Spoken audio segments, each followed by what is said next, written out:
আমরা এসেছি ইন্টারন্যাশনাল সিটির, এটা হচ্ছে ইংল্যান্ড ক্লাস্টার।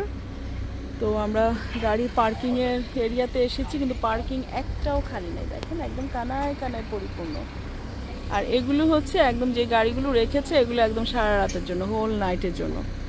পার্কিং এরিয়ার বাইরে একবার রেখেছিলাম সামনে অন্য গাড়ি, মানে আমাদের সামনে 4-5টা গাড়ি লাইন ধরে রাখা, আমরা তার পিছনে রাখলাম। ওমা, রেখে আমরা খেতে গেলাম একটা রেস্টুরেন্টে, বাংলাদেশ রেস্টুরেন্ট। সেই পরের দিন দেখলাম যে ফাইন পেয়ে গেছি 200 দিরহাম। তাহলে বলেন যে সব 6টা গাড়ি ছিল, জানি না ওরা ফাইন পেয়েছে কিনা। আমার এই দুবাইতে আমার সারা জীবন ধরে ফাইনের কপাল। আবার আরেকদিন ডক্টর হারুন একটা উদ্মেতা এরিয়ায় গেল, সে গাড়ি চালাচ্ছে।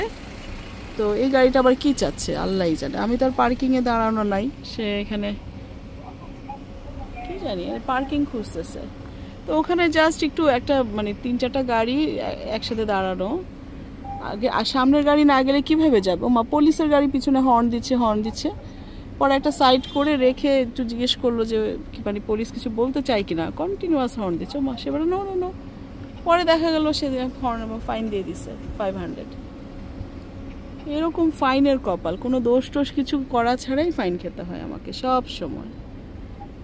তো এটা ইংল্যান্ড ক্লাস্টার, এখানে ইংল্যান্ডের যে ক্লাস্টারগুলো আছে বিল্ডিংগুলো এরকম অনেকটা। এটা পার্কিং, আর পার্কিংগুলো সাধারণত পিছন দিকে হয়। এটা রেখে দিচ্ছি আপাতত। আল্লাহ হাফেজ।